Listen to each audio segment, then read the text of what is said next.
irmãos abrissem suas Bíblias em Colossenses 3, versículos 15 ao 17. Colossenses 3, versículos de 15 ao 17.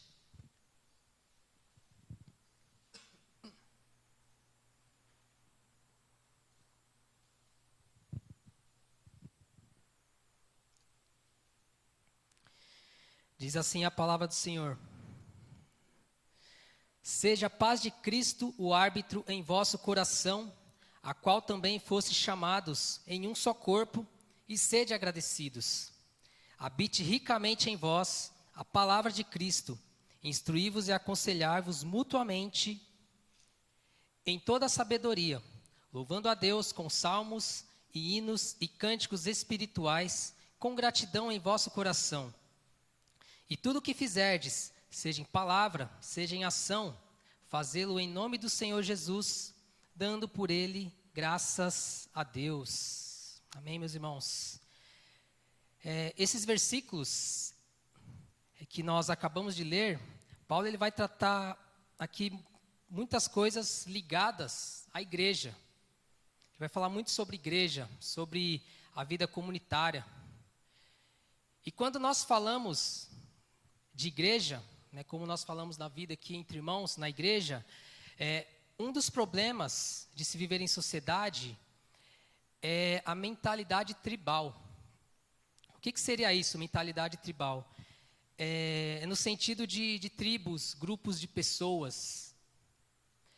O reverendo Heber Campos Júnior, ele leu sobre um autor, ele não mencionou o nome do autor, mas esse autor ele define esse termo, mentalidade tribal, como uma nova forma de segregação.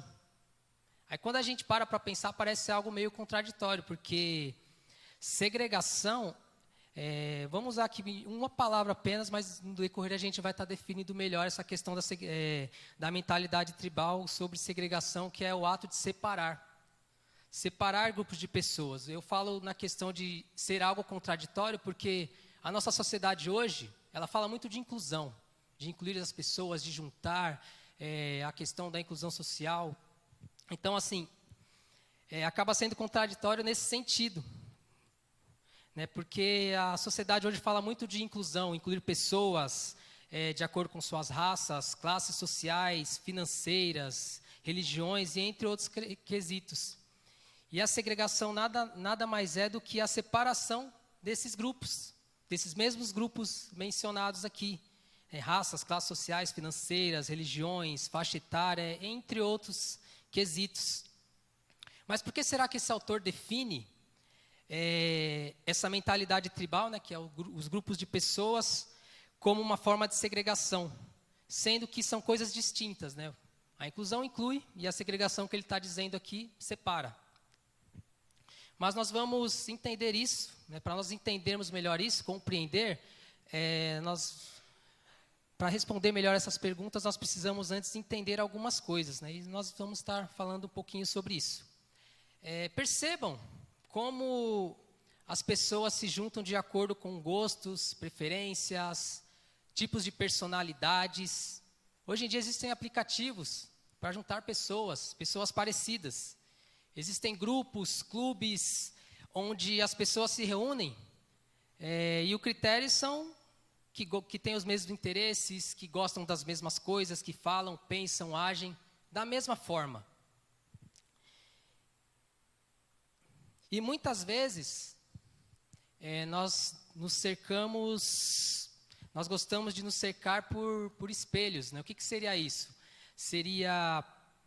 Queremos ver a nossa imagem refletida através dos outros. Eu digo isso nessa questão de querer ser parecido, de querer estar com pessoas que pensam igual, que falam igual, que têm os mesmos gostos, pessoas parecidas.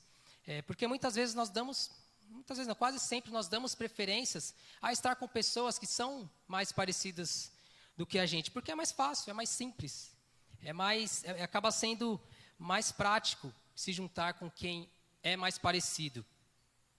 E quando a gente olha também para as nossas mídias sociais, elas refletem muito as nossas opiniões, né? Tem os algoritmos hoje aí que sabem dos nossos gostos e sempre vai aparecer algo que combina com aquilo que a gente pensa, que a gente gosta, né? Um dia eu estava falando de um assunto e no dia seguinte apareceu alguma coisa lá para mim referente àquilo que eu estava falando.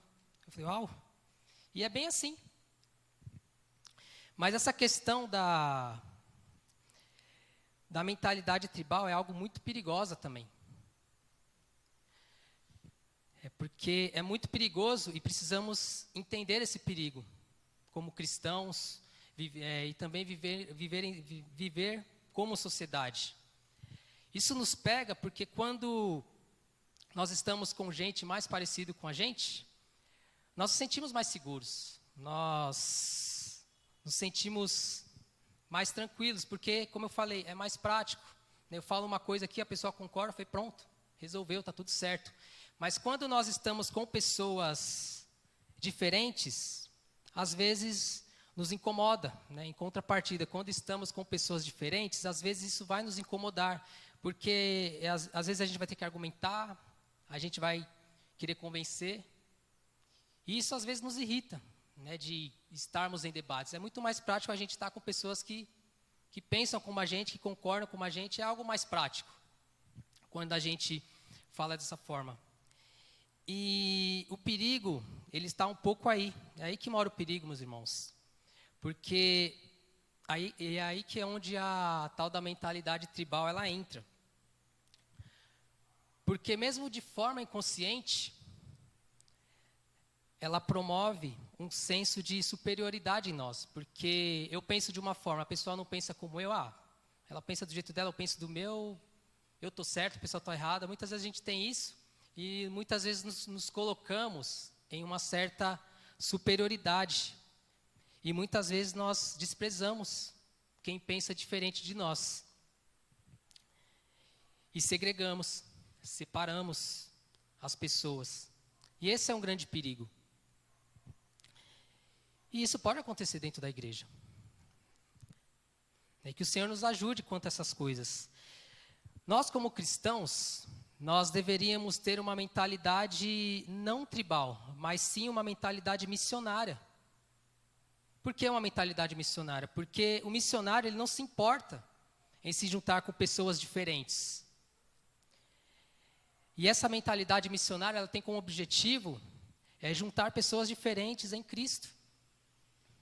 Não é só uma questão de celebrar a diversidade, as diferenças, porque o mundo faz isso, o mundo prega isso. O mundo hoje celebra a diversidade, as diferenças. Apesar das diferenças, o mundo quer estar junto, vamos juntar todo mundo. Mas não é sobre isso que eu estou falando, não é sobre esse tipo de diversidade que o mundo celebra. Mas essa celebração missionária, essa forma missionária que nós devemos ter, é adotar a postura de um auto-sacrifício, a fim de promover e sustentar a unidade de Cristo, a nossa unidade em Cristo. E dizer que pessoas diferentes não têm mais barreiras para se tornarem únicas, né? Pensando nessa mentalidade missionária. Pois somos um só em Cristo, nós devemos ter essa mentalidade. E não pode haver divisões. Né? Como Paulo mesmo escreveu em Colossenses, no capítulo 3, mais um pouquinho antes do nosso texto, no versículo 11, diz assim, dá até para acompanhar os irmãos aí, Colossenses 3:11. No qual não pode haver grego, nem judeu, circuncisão, nem incircuncisão, bárbaro, cita, escravo, livre. Porém, Cristo é tudo em todos. Essa deve ser a nossa postura cristã. Uma postura missionária, que independente de sermos diferentes, estar juntos no amor de Cristo. E muitas vezes essas coisas vêm de formas tão sutis que nós não enxergamos quão grave isso é. E não damos a visibilidade pela qual Jesus orou lá na oração sacerdotal, onde ele diz: Pai, eu peço que eles sejam um como somos um, para que o mundo creia que tu me enviaste. Ou seja, meus irmãos, assim como ele e o Pai são um, também devemos ser um nele. Para que o mundo veja pelo seu testemunho, pelo testemunho de Cristo, que Jesus ele é de Deus. E assim como Jesus e Cristo são um só, nós como irmãos devemos ser um só. nele também. E uma comunidade onde aparenta unidade, né, que vive de aparência sobre essa questão de unidade, mas tem segregação conforme gostos e estilos, ela não vai refletir a Deus. O Deus Trino, que nos criou conforme a sua imagem e semelhança, para vivermos de forma comunitária, mas sem diferenças, porque se nós vivermos de formas separadas, o trabalho vai ser inviável. E nós sabemos que a Trindade ela vive concordemente, né? Lá na criação do homem, que foi falado de manhã na escola dominical, que o presbítero disse, a Trindade disse, façamos o homem a nossa imagem e semelhança. A Trindade ela vive concordemente, desde o princípio. Mesmo sendo diferentes, né, nas suas funções, elas têm os mesmos propósitos para exatamente refletir a diversidade dentro da unidade. E quando a unidade da igreja ela não vai bem, não espelhamos a Deus. Não importa se você é uma bênção dentro da igreja, se você trabalha, se você é esforçado, se você faz um monte de coisa dentro da igreja. Se você não reflete essa unidade, a sua vida social ela não reflete Deus, você muitas vezes está vivendo de aparências, mesmo trabalhando. Você vive uma vida de aparências. Você confessa o Senhor com os lábios, mas o seu coração está longe dele. Isso é muito grave. Não podemos viver de aparências. Nós precisamos viver conforme Cristo nos manda. Estarmos juntos como igreja, estar unidos, louvando e engrandecendo o nome do nosso Deus, nosso fim principal, glorificar a Deus e gozá-lo para sempre. Devemos viver dessa forma e juntos, uns com os outros, nesse propósito. Paulo trata na carta, ele trata sobre isso na carta. Ele lida com problemas comunitários comuns. E o texto que nós lemos aqui em Colossenses, ele vai expor três áreas onde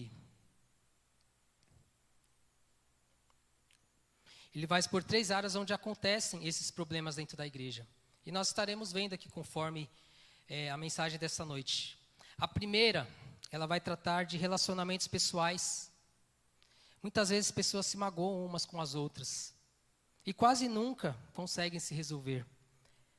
Como seria bom se a gente ouvisse algo mais ou menos assim, olha, a gente teve as desavenças, mas conversamos, nos perdoamos, confessamos nossos pecados e resolvemos.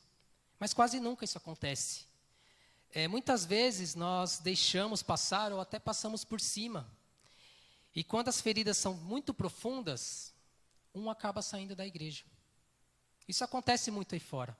Mas não estamos imunes. Pode acontecer isso aqui dentro também. Então nós precisamos estar atento a essas coisas.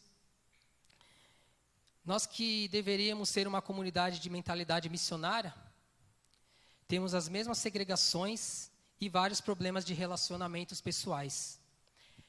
A segunda área problemática que Paulo vai tratar aqui é a adoração pública, de culto público.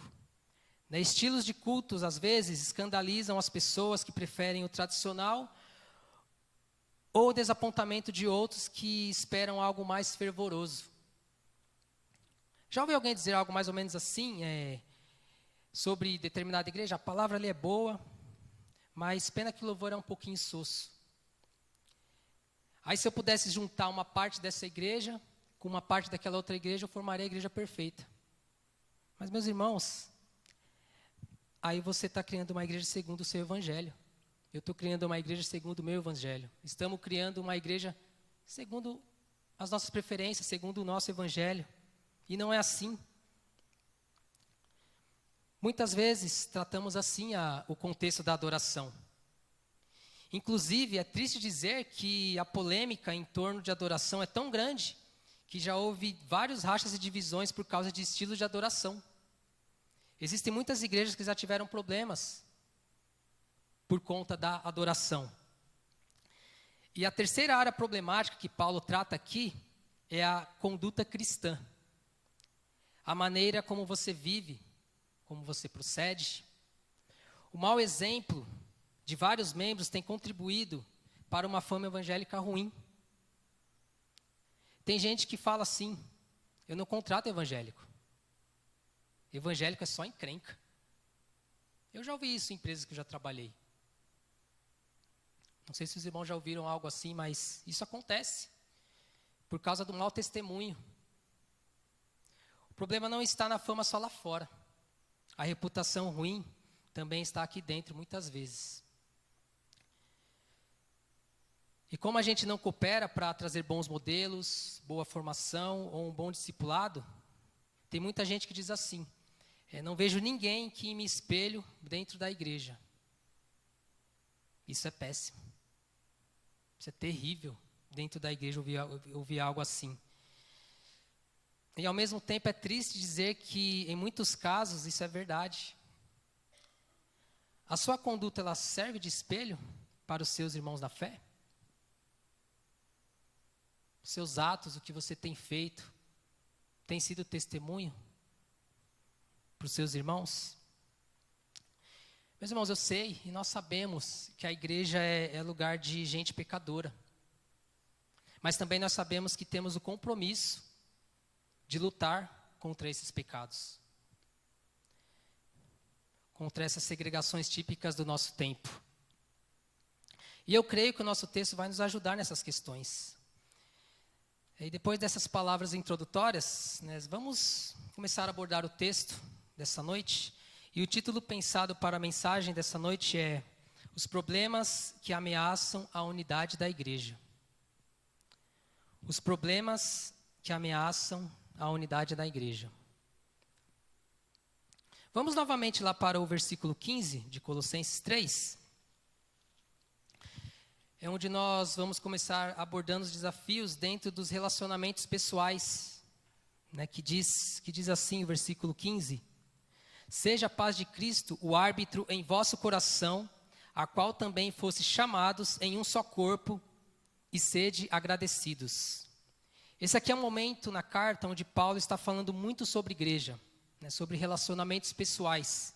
E voltando um pouquinho, no versículo 12 do mesmo capítulo, Paulo fala sobre revestirmos de qualidades, termos afetos de misericórdia, bondade, humildade, mansidão, longanimidade. São qualidades de relacionamentos com os outros. No verso 13, ele fala sobre suportar um ao outro e perdoar um ao outro. E no 14, ele fala do amor, que é o vínculo da perfeição. Aquilo que junta tudo, aquilo que une, aquilo que amarra. Paulo está falando de forma direta sobre relacionamentos, do convívio entre irmãos. E no verso 15, em conexão com isso, ele fala que fomos chamados em um só corpo, e por isso que a paz de Cristo deve ser árbitro em nosso coração.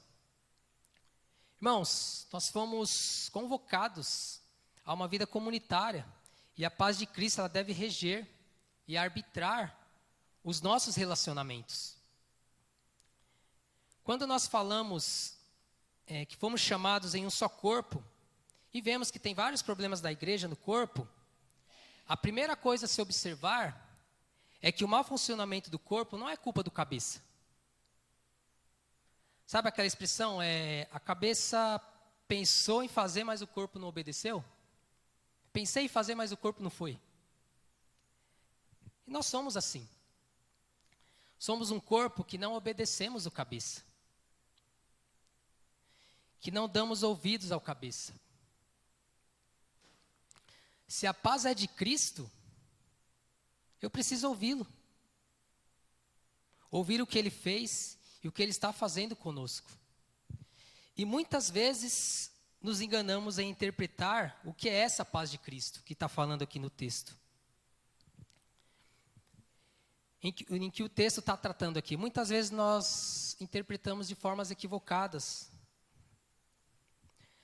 Pensamos em paz aqui, às vezes em um sentimento, em algo subjetivo, como se a gente respirasse fundo e dissesse: agora eu estou em paz, agora eu estou bem, agora está tudo bem.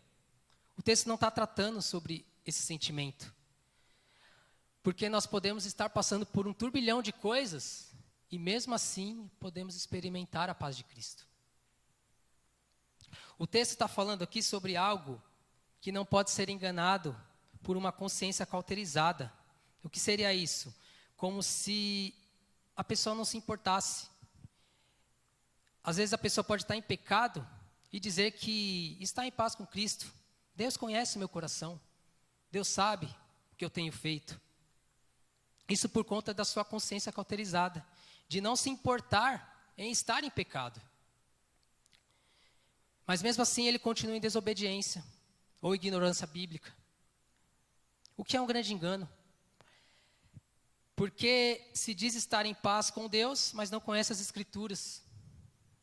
O que o texto quer dizer sobre paz de Cristo é que não é um sentimento subjetivo, mas é o resultado objetivo do que Cristo fez, promovendo um relacionamento de nós sem barreiras com Deus.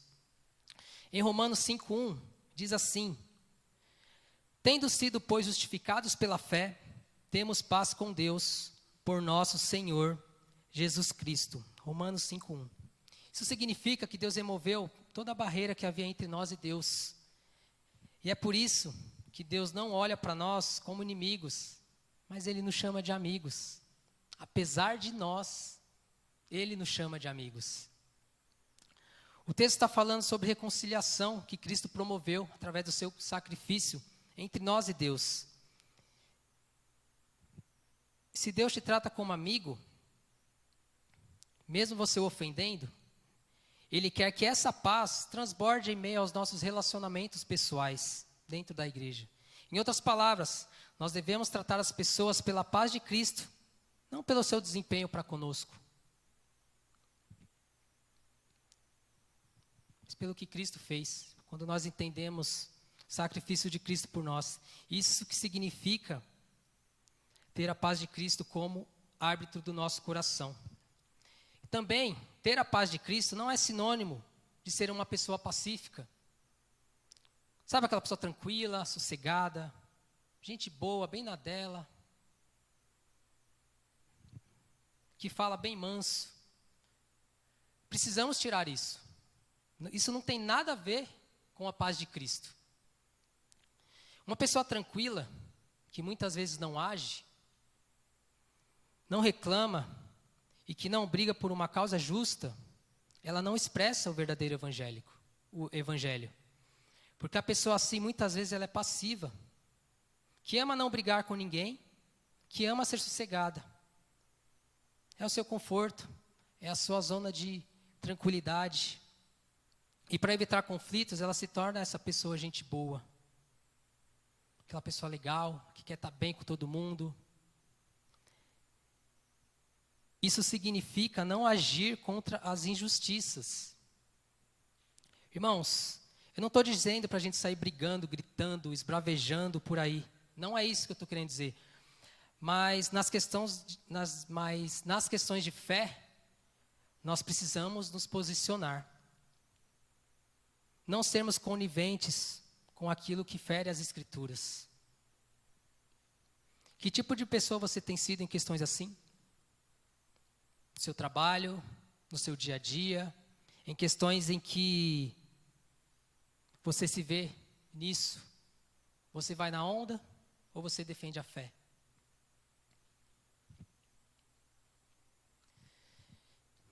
Precisamos estar atentos a essas coisas. Ter a paz de Cristo como árbitro também envolve uma santa ira. Vou explicar essa questão da santa ira, tá? Quando Paulo fala sobre ira em Efésios 4:26, não precisam abrir, tá? E ele faz um paralelo com esse texto que nós estamos lendo. Ele falou lá em Efésios 4:26, numa parte do versículo: irai-vos e não pequeis. Ele deu um mandamento aqui. Não é uma opção, mas é uma exigência. Pois Deus quer que você responda o pecado com ira, com essa ira. Porque, meus irmãos, o pecado é a imoralidade que desonra a Deus, que difama os caminhos de Deus. Então devemos tratar o pecado com firmeza, e não como um amigo nosso. O pecado é a imoralidade que desonra a Deus e que difama os caminhos de Deus.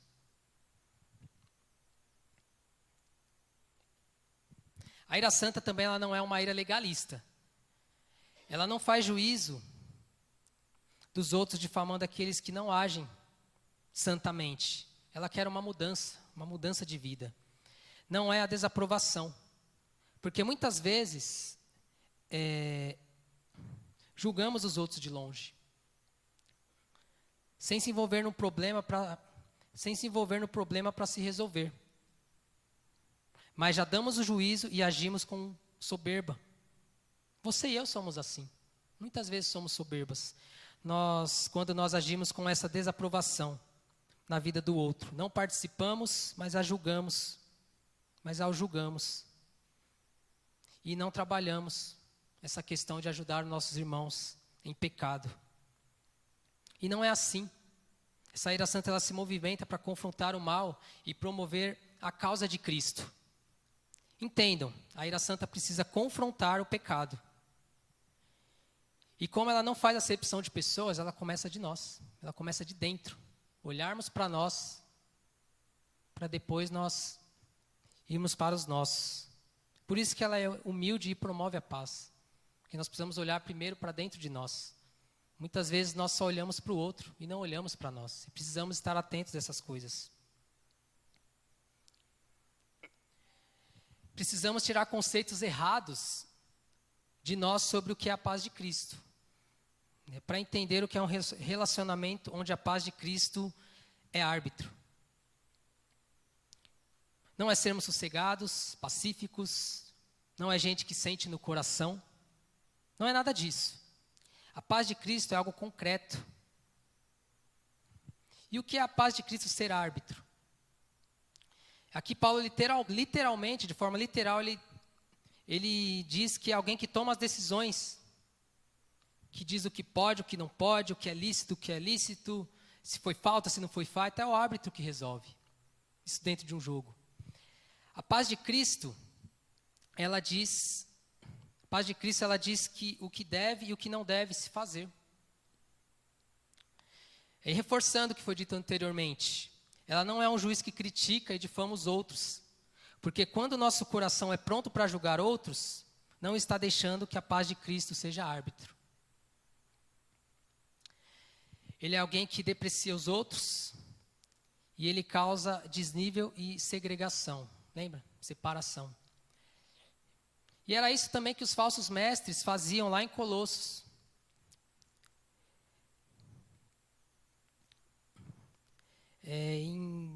Volta um pouquinho aí em Colossenses 2,18. Nesse texto, ele usa árbitro de uma forma negativa. Né? Em Colossenses 2,18, diz assim: ninguém faça árbitro contra vós outros, pretextando humildade e culto dos anjos, baseando-se em visões, enfatuando sem motivo algum na sua mente carnal. O texto aqui está falando mais ou menos assim, que ninguém deve julgar vocês, como se eles tivessem uma espiritualidade superior que você não tem. Os falsos mestres eram soberbos em seus julgamentos e criam essa segregação, como se tivessem gente mais espiritual e gente menos espiritual. Eles julgavam dessa forma. E não é disso que Paulo está falando. Ele diz que a paz de Cristo toma as decisões e ela evita conflitos com os outros. E é o nosso dever ter paz com todos os homens. A Bíblia diz, ensina isso em Romanos 12:18. Se possível, quando depender de vós, tende paz com todos os homens. Precisamos adotar isso como um estilo de vida. Não é o que eu faço de vez em quando, mas deve ser um padrão. Nós, como cristãos, precisamos ter padrões. E um dos padrões são esse. Naquilo que for possível, nós temos paz com todos. Por isso que Jesus diz, bem-aventurados os pacificadores. Pacificador é um estilo de vida também. Temos que adotar isso. A paz de Cristo precisa ser pensada e refletida, inclusive dentro da igreja, com os nossos irmãos. Quando você pensa na paz de Cristo ser árbitro em seus relacionamentos, pensa aí, em coisas que geralmente geram conflito nas pessoas próximas a você. Reflita um pouco sobre essas coisas. Pense em você. Quando você fica irado, quando você tem uma desavença com alguém, o que tira a sua paz? Talvez o conforto? Você não tolera estar numa situação de desconforto. Ou você não suporta passar por um tipo de sofrimento. Quando as coisas não dão certo e você se irrita com os outros, não porque fizeram alguma coisa, mas muitas vezes você usa isso como uma desculpa para se irar. Ou a fonte dos seus conflitos seja o prazer. Gostamos muito de entretenimento. Aí quando não estamos sentindo prazer nessas coisas, achamos tudo cansativo. Aí vem as críticas, vem as desavenças, vem as confusões. Para outro pode ser um desejo de reconhecimento, fazer algo para ouvir um elogio ou algo parecido. Ser reconhecido. Às vezes não parecemos soberbos, porque enganamos bem. A máscara é muito bonita. Mas nós somos, muitas vezes. Nós queremos que as pessoas nos reconheçam, nos respeitem, porque é o mínimo que elas têm que fazer por nós. E por fim, talvez seja controle. Como nós gostamos que as coisas estejam todas nos seus devidos lugares. Por isso que muitas vezes ficamos ansiosos em coisas que não estão debaixo do nosso controle. Você é aquele que não gosta de surpresas, então o seu ídolo pode ser o controle. Essas coisas muitas vezes são a causa dos nossos conflitos.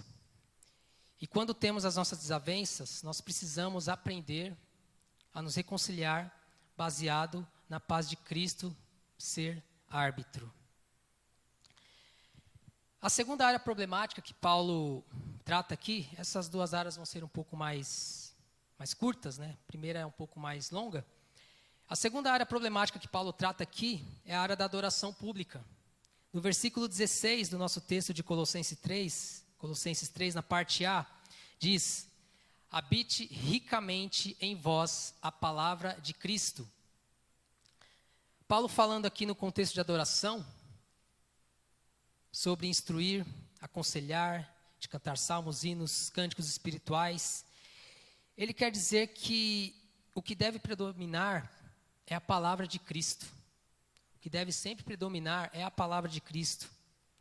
Em outras palavras, ele quer dizer que eu não quero que vocês ouçam as minhas histórias, como eu consegui vencer as minhas lutas, as minhas dificuldades, e sim que você ouça de Cristo e da sua boa nova, da palavra de Cristo. A ênfase aqui é o que Cristo produz, naquilo que vem dele e fica no coração. Habite no coração aqui é que a palavra não deve passar rápida. Ela deve permanecer lá dentro por mais tempo. Habitar ricamente no nosso coração é o que Paulo quer dizer aqui. Essa ideia produz duas coisas que Paulo diz e que trata também num outro texto. Mas primeiro no nosso texto, na parte B do versículo 16 aqui. Instruí-vos e aconselhai-vos mutuamente em toda a sabedoria. Volta um pouquinho aí no capítulo 1, no finalzinho do versículo 27, no finalzinho, e na parte A do versículo 28 de Colossenses 1. Diz assim: a esperança da glória, o qual nós anunciamos, advertindo a todo homem e ensinando a todo homem.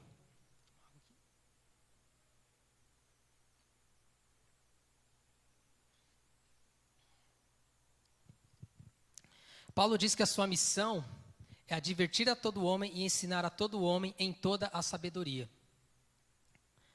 Também temos essa missão. Nós também somos chamados a instruir e aconselhar todo homem em toda a sabedoria.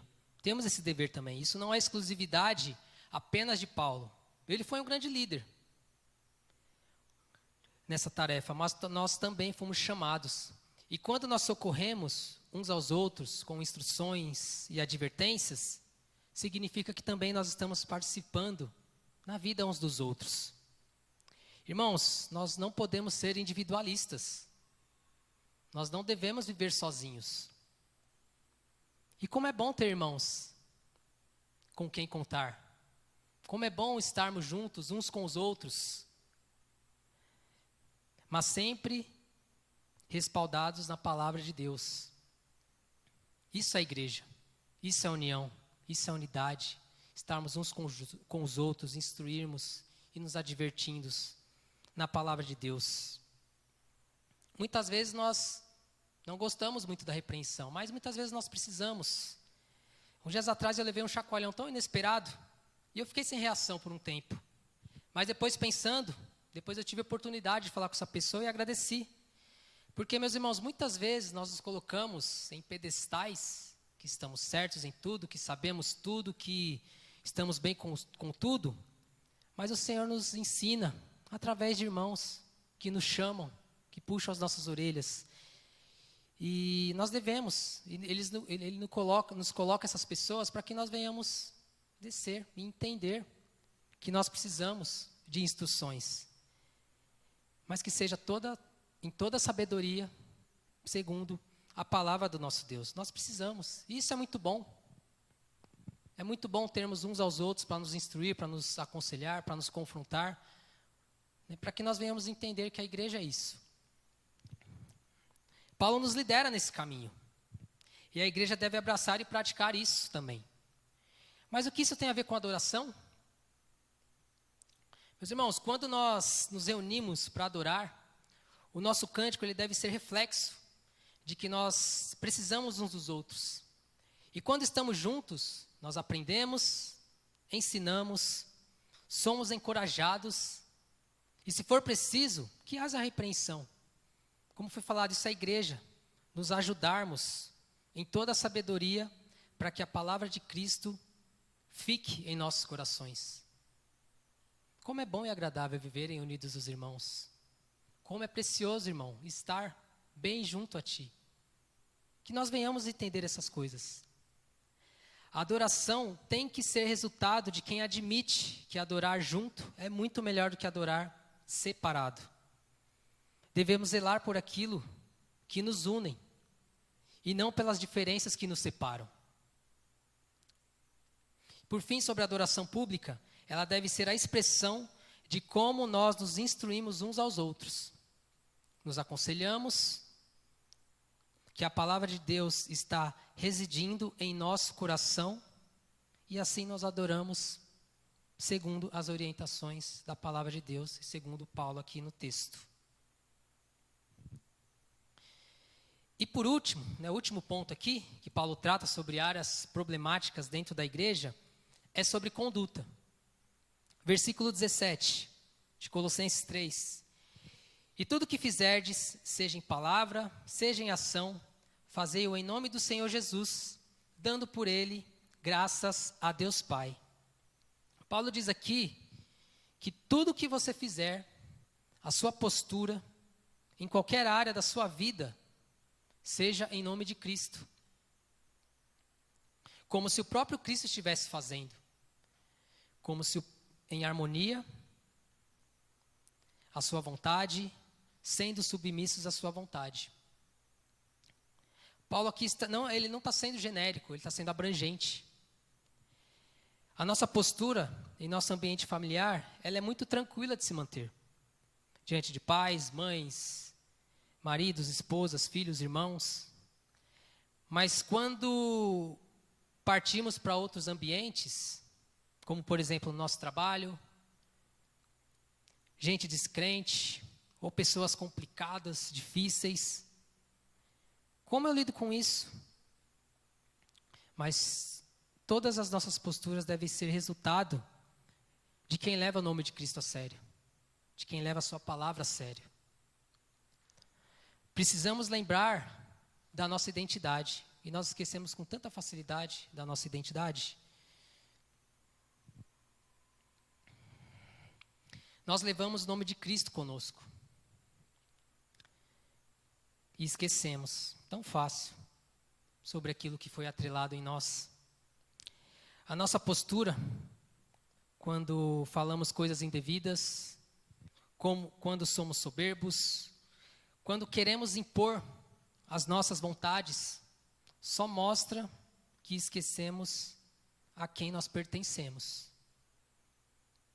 Esse versículo 17 é tão primordial, né, porque ele declara de forma abrangente que tudo o que nós viermos fazer, nós precisamos lembrar que nós levamos o nome de Cristo conosco. O que você faz traz boa ou má fama ao nome de Cristo. Isso é muito sério. As suas ações trazem boa ou má fama ao nome de Cristo? Precisamos estar atentos, meus irmãos. O que nós temos feito tem trazido boa ou má fama ao nome de Cristo? Eu gostaria de fazer aqui 2 observações, porque Paulo está muito preocupado em relação à vida comunitária, em relação à igreja. Que sejam expressões das glórias de Deus. Essa é a preocupação de Paulo referente à igreja. Eu não sei se os irmãos notaram na nossa leitura, mas nos 3 versos que lemos, Cristo está sempre no centro. Versículo 15, seja a paz de Cristo. Versículo 16, é a palavra de Cristo. E no versículo 17, é o nome de Cristo. Cristo sempre está no centro aqui. A glória é dele. Quando a igreja vai bem, a glória é dele. É o nome dele, é a palavra dele, é a paz dele. E que toda a glória seja dada ao nosso Deus.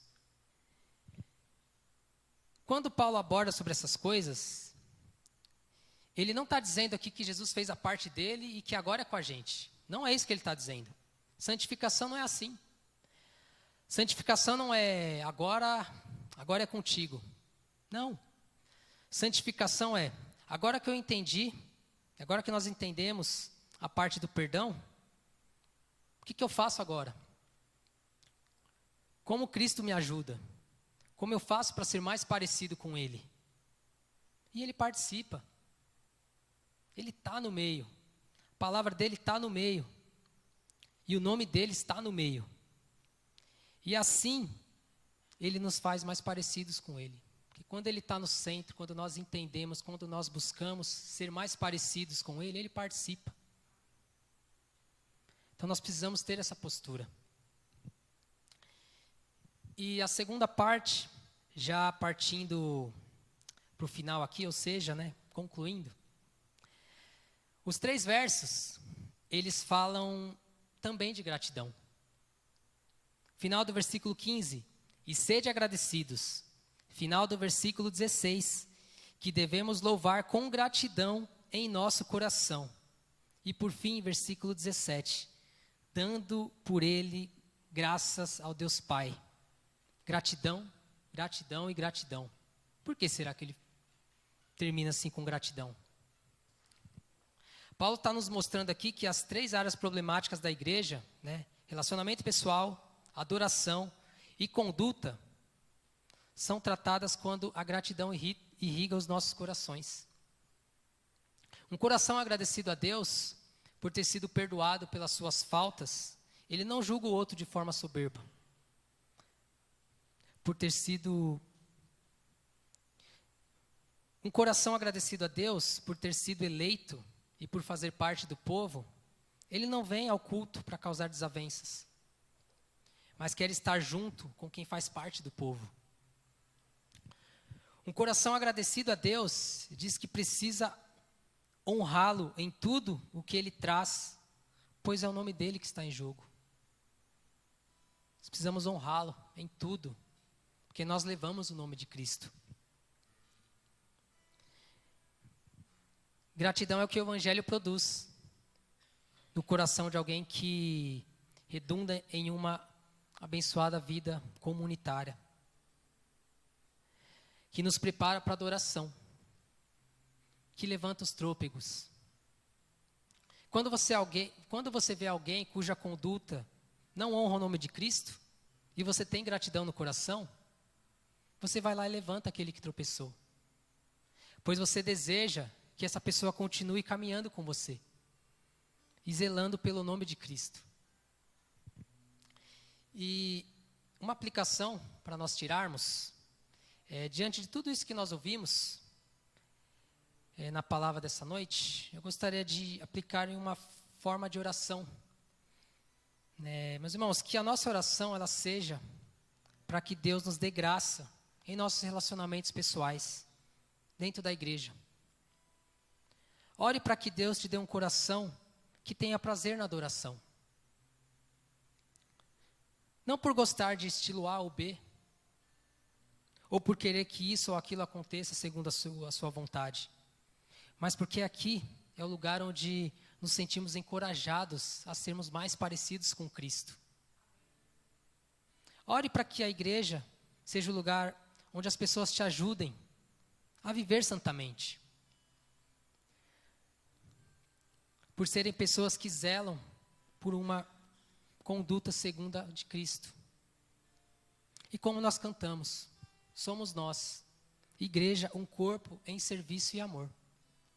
Que não sejam palavras lançadas ao vento, mas que sejam palavras praticadas e vividas para a glória de Deus.